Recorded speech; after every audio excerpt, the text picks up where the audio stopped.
আপনি কি জানেন মধ্যবিত্তের কাছে সবচেয়ে ভরসার সঞ্চয়ের উপায় কোনটা? ব্যাংকের নানা কেলেঙ্কারির মধ্যেও যেটা এখনো সবার আস্থার প্রতীক হয়ে আছে সেটি হলো সঞ্চয়পত্র।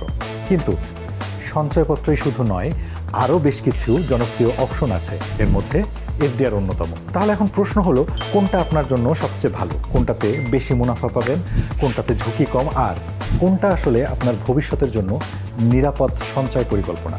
আজকের ভিডিওতে এসব নিয়েই কথা বলবো। আজকের ভিডিওতে আমরা সহজ ভাষায় বুঝে নেব সঞ্চয়পত্র বনাম এফডিআর, সুবিধা অসুবিধা সবকিছু। চলুন শুরু করা যাক। সঞ্চয়পত্র। মধ্যবিত্তের কাছে সঞ্চয়পত্র বেশি জনপ্রিয়, কারণ সঞ্চয়পত্রে বিনিয়োগে ঝামেলা নেই। এত ব্যাংক কেলেঙ্কারির মধ্যেও সঞ্চয়পত্র একটি আস্থার আর্থিক পণ্য হিসেবে সমাজে স্বীকৃত। তো এই সঞ্চয়পত্রের সুবিধা কি কি? নাম্বার 1, সঞ্চয়পত্রে সরকারি গ্যারান্টি থাকে, তাই টাকা হারানোর ঝুঁকি নেই বললেই চলে। নাম্বার 2, এফডিআর থেকে তুলনামূলকভাবে মুনাফার হার বেশি। বর্তমানে সঞ্চয়পত্রে গড়ে মুনাফার হার 12% আশেপাশে আছে। নাম্বার 3, সঞ্চয়পত্রে বিনিয়োগ করলে দীর্ঘমেয়াদে নিশ্চিত রিটার্ন পাওয়া যায়। নাম্বার 4, সাধারণত কর মওকুফ বা কর রেয়াত সুবিধা পাওয়া যায়, যা আপনার বছর শেষে করের পরিমাণ কমিয়ে দেবে।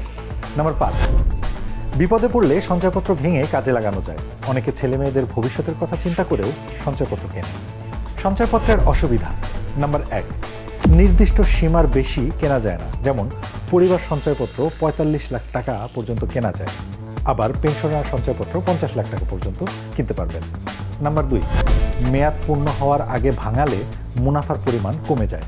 নাম্বার 3, মুনাফার টাকার উৎসে কর কেটে নেওয়া হয়।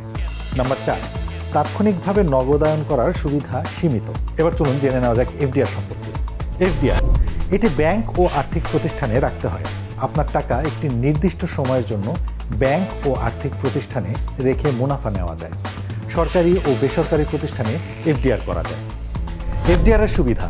নাম্বার 1, ব্যাংক ভেদে এফডিআর এর মেয়াদ বেছে নেওয়ার সুযোগ আছে। সাধারণত 3 মাস থেকে 5 বছর পর্যন্ত এফডিআর করা হয়। নাম্বার 2, এফডিআর এর বিপরীতে ইচ্ছা করলে ঋণ নেওয়ার সুবিধা পাওয়া যায়। এক্ষেত্রে যত টাকার এফডিআর করা হয়, সাধারণত এর 90% পর্যন্ত ঋণ নেওয়া যায়। নাম্বার 3, কিছু ব্যাংক মাসিক বা 3 মাস ভিত্তিতে মুনাফা প্রদান করে, যা নিয়মিত আয়ের উৎস হিসেবে ব্যবহার করা যায়।